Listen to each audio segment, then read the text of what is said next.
शांताकारं भुजगशयनं पद्मनाभं सुरेशं विश्वाधारं गगनसदृशं मेघवर्णं शुभांगं लक्ष्मीकान्तं कमलनयनं योगिभिर्ध्यानगम्यं वन्दे विष्णुं भवभयहरं सर्वलोकैकनाथम्। श्री राम जय जय राम, श्री राम जय जय राम, श्री राम जय जय राम, श्री राम जय जय राम, श्री राम जय राम। नमस्कार, नमो भगवते वासुदेवाय। गरुड़ पुराण सारोद्धार प्रेत कल्प, इसी का हम श्रवण करने जा रहे हैं। श्रवण करते करते आज हम अध्याय 5वां जो आता है उसी के बारे में हम कुछ श्रवण करेंगे। हर एक अध्याय में भगवान विष्णु जी ने गरुड़ को अलग अलग विषयों के बारे में जानकारी दी है।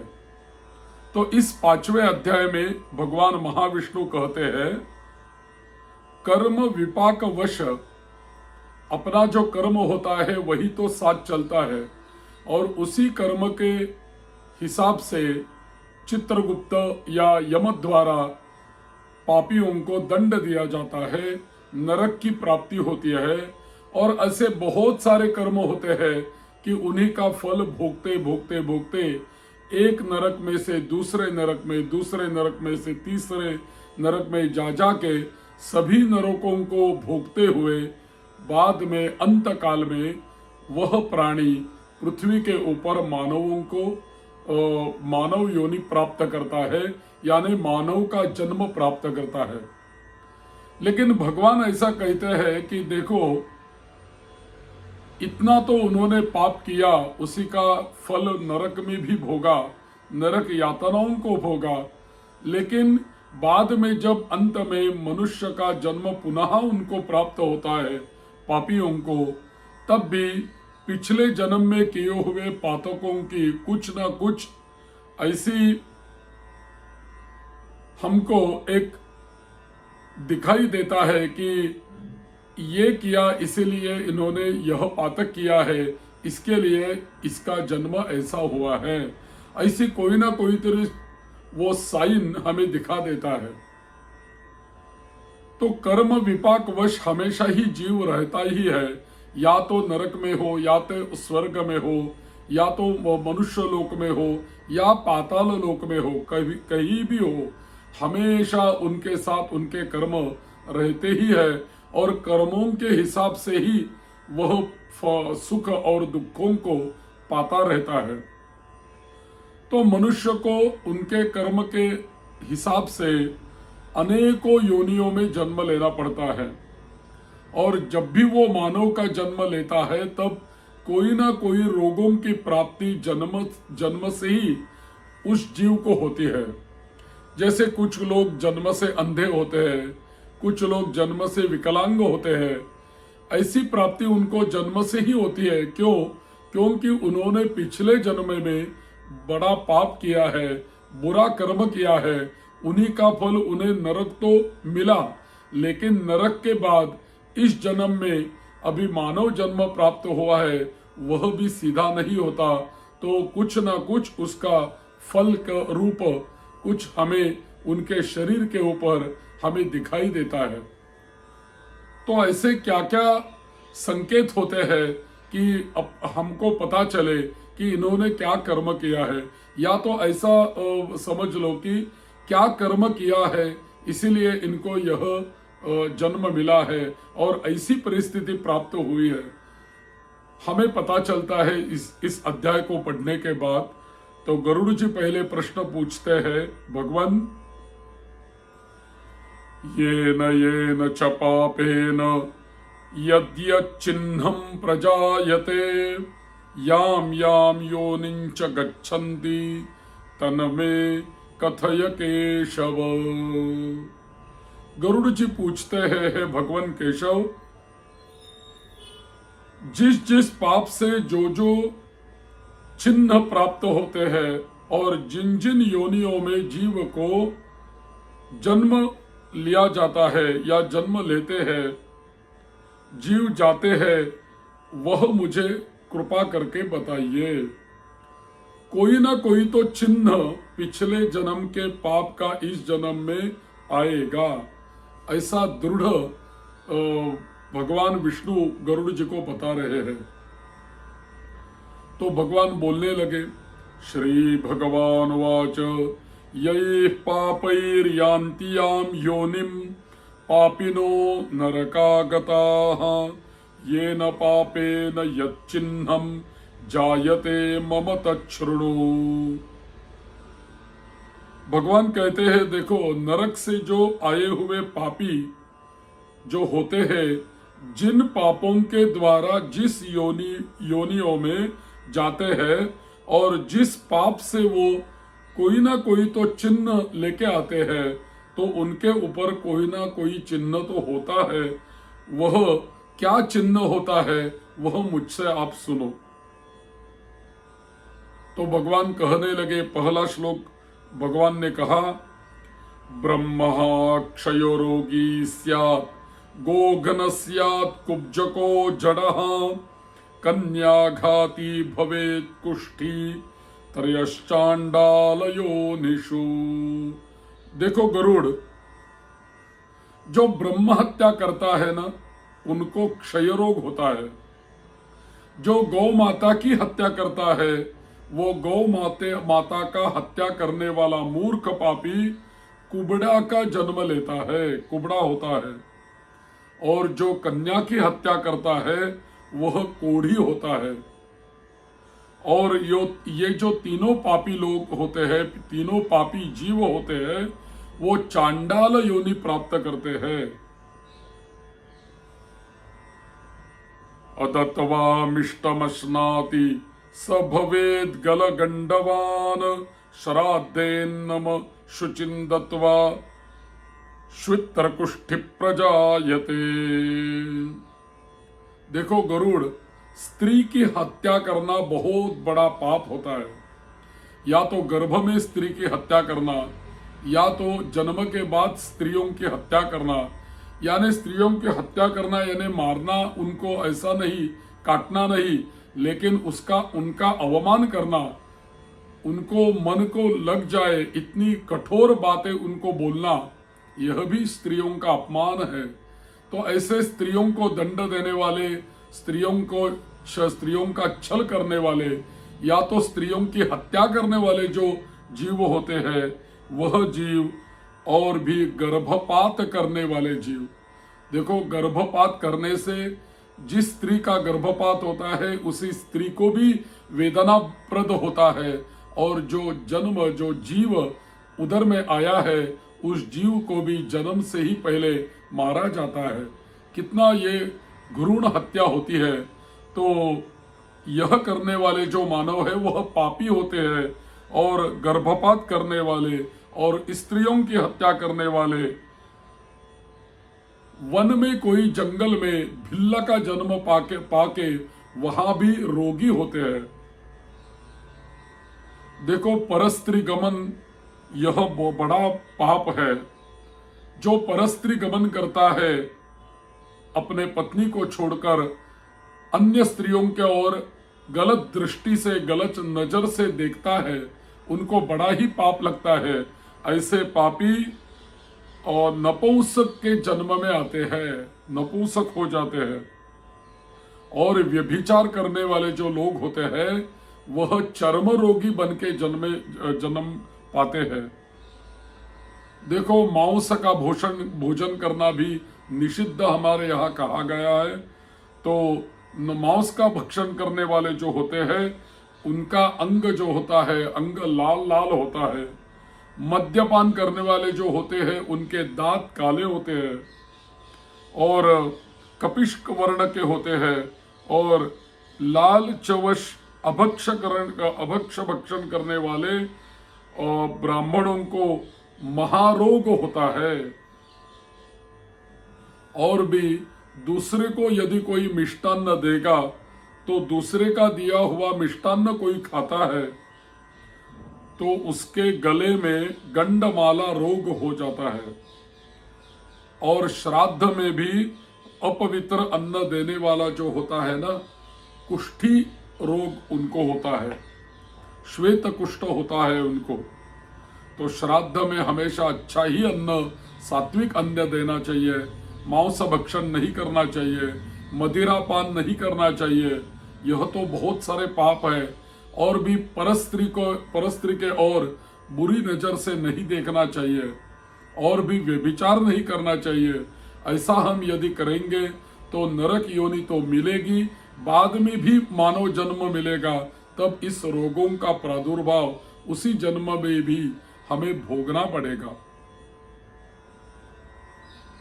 कोई कोई शिष्य ऐसे होते हैं कि उनको गुरुजी के शिक्षा लेने, गुरुजी से शिक्षा लेने के बाद उनको ऐसा अहंकार हो जाता है कि वह शिष्य गुरुजी को ही बोलने लगते हैं, गुरु का ही अपमान करने लगते हैं और गुरु को भी शिक्षा देने लगते हैं। उनको ऐसा लगता है गुरु कौन है, हम भी बड़े हैं, हम ही ज्ञानी है, हम ही पंडित है, ऐसा उनको लगता है। और द्रव्य के और विद्या के अहंकार से वह तो गुरु जी का भी अपमान करने लगते हैं। तो ऐसे गर्व से गुरु का अपमान करने वाले जो मानव होते हैं ना, उनको अगले जन्म में मिर्गी का रोग होता है। और भी वेद शास्त्रों की निंदा कभी भी नहीं करनी चाहिए। यदि हम वेदों की निंदा करेंगे, शास्त्रों की निंदा करेंगे, तो निश्चित ही हमें अगले जन्म में पांडु रोग होने वाला है।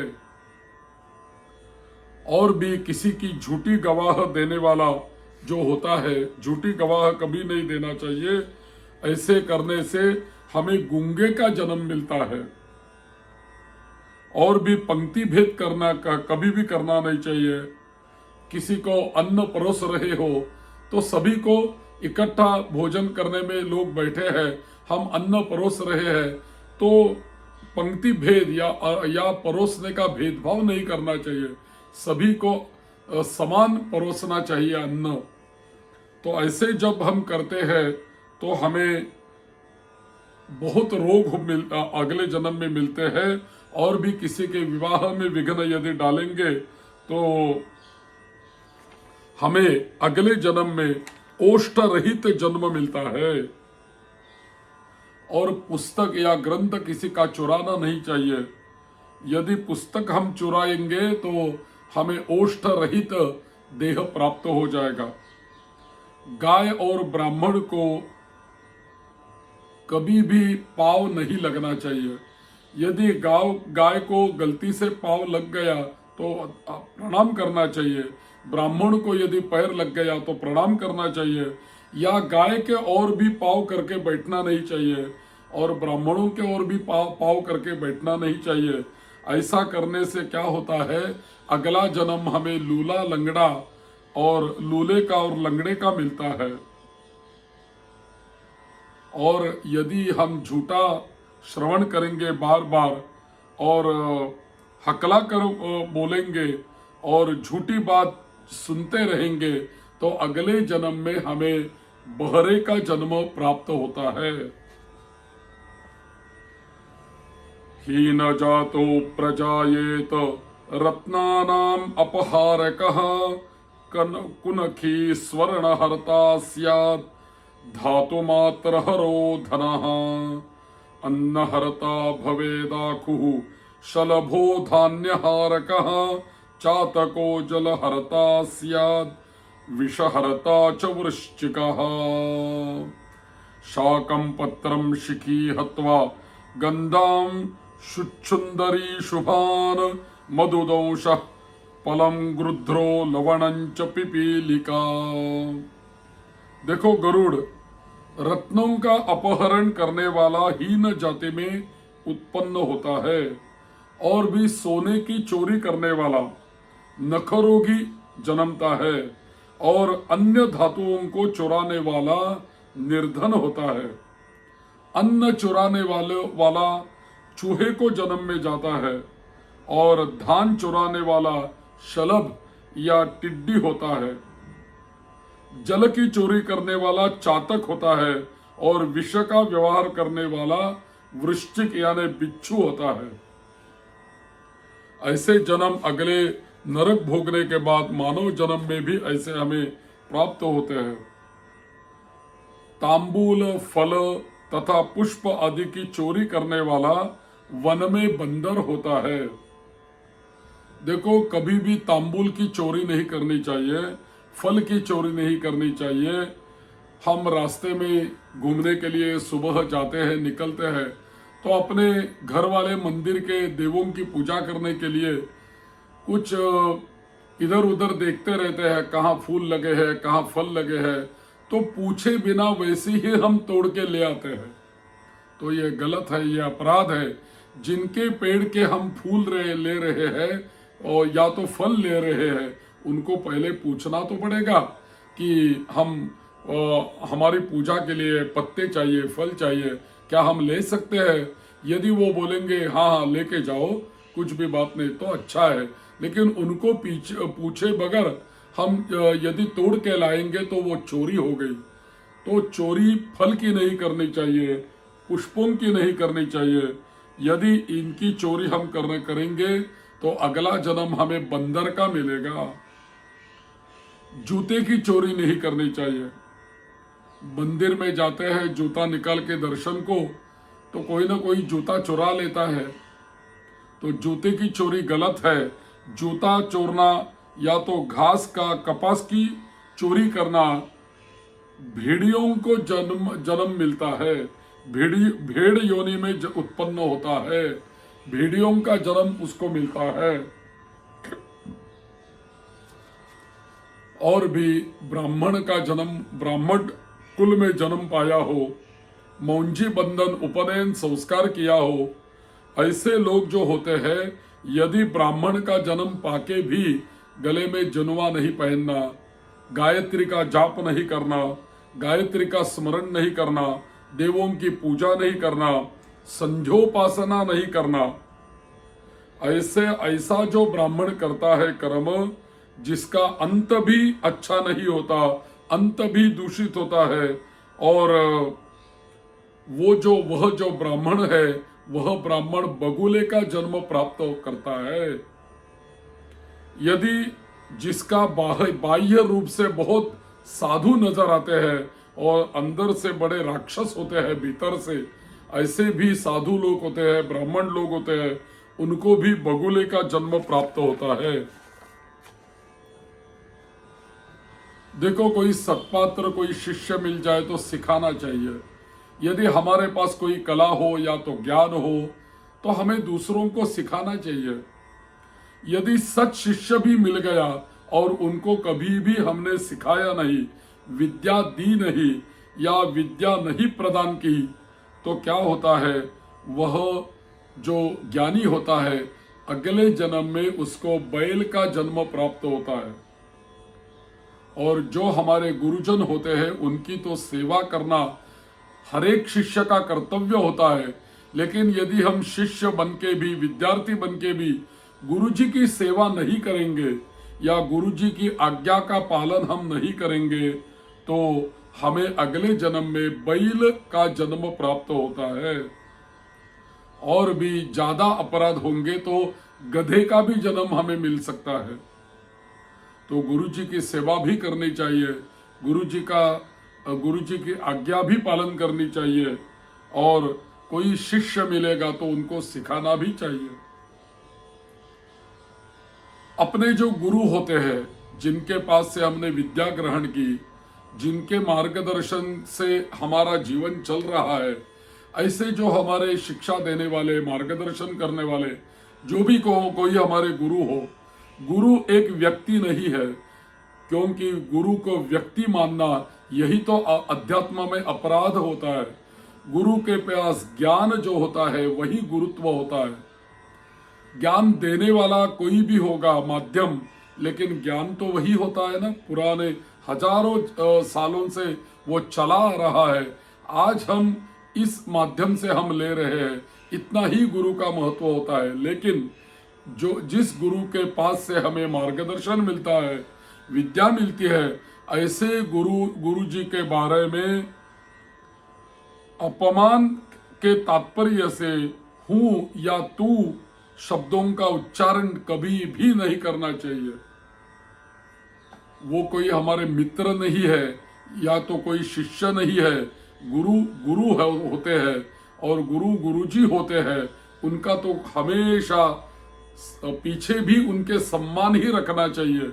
लेकिन यदि उनके बारे में कोई बातचीत निकल गई तो हूँ या तू ऐसा शब्दों का उच्चारण करके उनके बारे में बोलते रहना और वाद विवाद में उनको पराजित करने का प्रयास करना, या तो कोई विद्वान ब्राह्मण होगा तो उनको वाद विवाद में ऐसे कोई प्रश्न पूछ के उनको पराजित करने की मनीषा रखना, यह भी पाप होता है। ऐसे जो लोग होते हैं जो गुरुजी के बारे में हूँ या तू से बोलते हैं, गुरुजी का मान नहीं रखते, सम्मान नहीं रखते, ऐसे लोग निबिड़ अरण्य में ब्रह्म राक्षस का जन्म पा लेते हैं।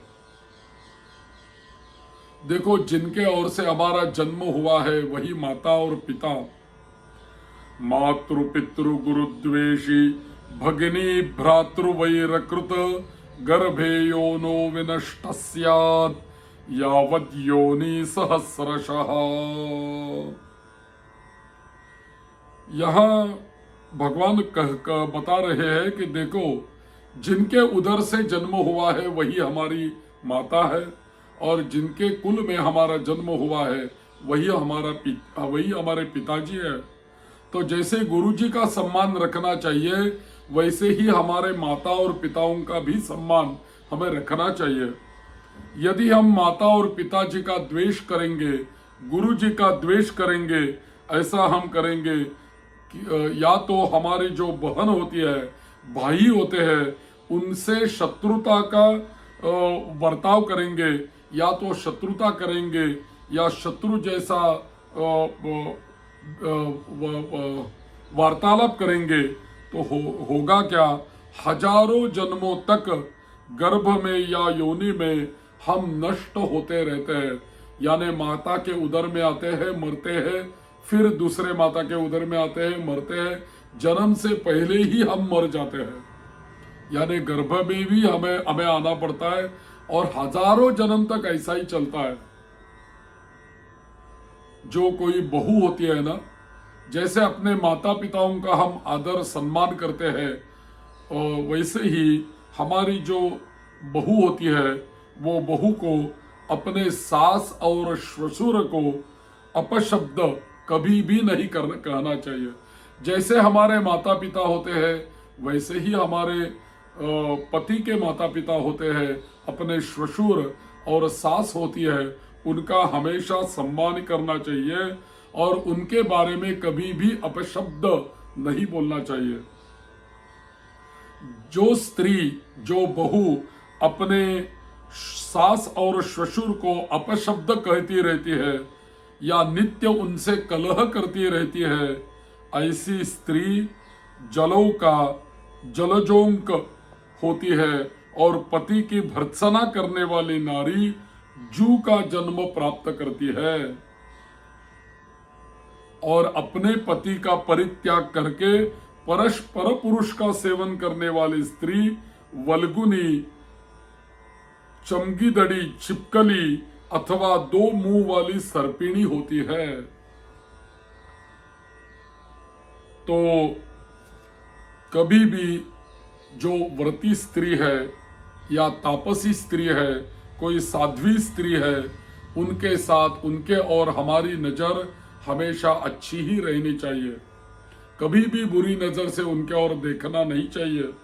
ऐसे तापसी के साथ दुर्व्यवहार करने से या तो व्यभिचार करने से हमें अगले जन्म में मरु प्रदेश में पिशाच योनि प्राप्त हो जाती है और अप्राप्त यौवन से संबंध करने वाला वन में अजगर का जन्म प्राप्त करता है।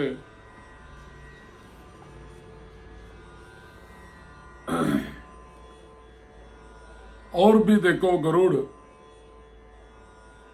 कृमि कीट पतंगत्वम स्वर्णस्तेयी समाप्नुयात् तृणगुल्म तलात्वंच क्रमशो गुरुतल्पगः।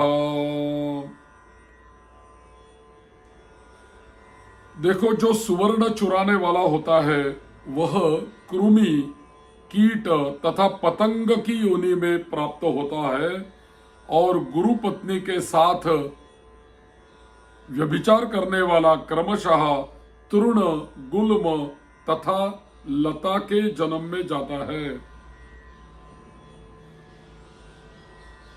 तो कभी भी सच्चरित्र हमारा होना चाहिए, इसी से हमें अच्छा हमारा इस जन्म में भी सफलता मिलेगी और अगले इस देह छोड़ने के बाद भी हमें नरक की नहीं प्राप्ति होगी और अगला जन्म यदि हमें मिलेगा तब भी हमें अच्छा ही घर में अच्छे कुल में जन्म मिलेगा और अच्छा शरीर हमें प्राप्त होने के लिए जो अभी मानव का जन्म हमने लिया है उसी मानव जन्म में बहुत सारे अच्छे कर्म हमें करने ही चाहिए ताकि उसी का फल हमें अच्छा मिलेगा और उसी का फल ऐसा रहेगा कि अगला जन्म भी हमें अच्छा मिलेगा और कोई भी हमारे ऊपर चिन्ह नहीं आएगा पिछले जन्म के पाप का। तो देखो, अपने द्वारा दी हुई अथवा दूसरे द्वारा दी गई जमीन को, पृथ्वी को जो छीन लेता है वह 60,000 वर्षों तक विष्ठा का कीड़ा होता है। जो स्वयं कुछ देकर पुनः स्वयं ले भी लेता है वह पापी एक कल्प तक नरक में रहता है। और भी एवं दुष्कर्म करतारो भुक्त्वा निरययातनाम जायन्ते पापशेषेण प्रोक्ता श्वेतासु योनिषु। ब्राह्मण को आजीविका का देने वाला व्यक्ति 1,00,000 गोदान का फल प्राप्त करता है। ब्राह्मणों को आजीविका देने वाला व्यक्ति 1,00,000 गोदान का फल प्राप्त करता है और ब्राह्मण की वृत्ति का हरण करने वाला बंदर का जन्म प्राप्त करता है और कुत्ते का जन्म प्राप्त करता है या तो लंगूर का जन्म प्राप्त करता है। हे खगेश्वर, प्राणियों को अपने कर्म के अनुसार लोक में पूर्वोक्त योनियां तथा शरीर पर चिन्ह देखने को मिलते हैं। इस प्रकार दुष्कर्म पाप करने वाले जीव नारकीय यातनाओं को भोग कर अवशिष्ट पापों को भोगने के लिए इन पूर्वोक्त योनियों में जाते हैं। पक्षी दुखं ततो भुक्त्वा वृष्टि शीता तपोद्भवम मानुषम लभते पश्चात समीभूते शुभाशुभे। इसके बाद हजारों जन्मों तक तिर्यक पशु पक्षी का शरीर प्राप्त करके वे बोझा ढोने आदि कार्यों से दुख प्राप्त करते रहते हैं। फिर पक्षी बनकर वर्षा, शीत तथा आतप, घाम से दुखी होते हैं। इसके बाद अंत में जब पुण्य और पाप बराबर हो जाते हैं तो मनुष्य योनि उनको मिलती है। स्त्री पुंसोस्तु प्रसंगेन भुक्त्वा गर्भे क्रमादसो गर्भादि मरणान्तंच प्राप्य दुःखम म्रियेत पुनः। ऐसा पुण्य और पाप जब बराबर हो जाते हैं तब मनुष्य योनि मिलती है और गर्भ में उत्पन्न होकर क्रमशः गर्भ से लेकर मृत्यु तक के दुख प्राप्त करके पुनः वो मर जाता है। इस प्रकार सभी प्राणियों का जन्म और विनाश होता है। यह जन्म मरण का चक्र चारों प्रकार की सृष्टि में, चारों प्रकार यानी चतुर्विध प्राणी समूहों में यानी उद्भिज, वह भी जीव होते हैं। उद्भिज माने जो वृक्ष होते हैं, लताएं होती है, गुल्म होते हैं, जो आदि होते हैं, वो जमीन से ऊपर आते हैं, उनको उद्भिज बोलते हैं। स्वेदज, स्वेदज यानी हमारे पसीने से, घर्म से जो जन्म लेते हैं, जिसमें खटमल, जू ऐसा, और जो अंड से जन्म लेते हैं वो अंडज होते हैं, पक्षी आदि। तथा जरायुज, मनुष्य आदि योनि, ऐसी गणना की गई है। ऐसे चक्र चारों प्रकार की सृष्टियों में चलता रहता है और मेरी माया से प्राणी रहट घटी यंत्र की भांति ऊपर नीचे की योनियों में भ्रमण करते रहते हैं और कर्म पाश से बंधे रहकर कभी वे नरक में जाते हैं, कभी भूमि पर जन्म लेते हैं। देखो, एक बात मैं कहता हूं, अदत्तदाना च भवेद् दरिद्रो, दरिद्र भावाच्च करोति पापम। अदत्तदाना च भवेद् दरिद्रो, दरिद्र भावाच्च करोति पापम। पाप प्रभावान् नरके प्रयाति, पुनर्दरिद्रः पुनरेव पापी। अवश्यमेव भोक्तव्यम कृतं कर्म शुभाशुभम, ना भुक्तम क्षीयते कर्म कल्पकोटि शतैः अपि। देखो, गरुड़ दान देने से प्राणी दरिद्री, दान न देने से प्राणी दरिद्री होता है।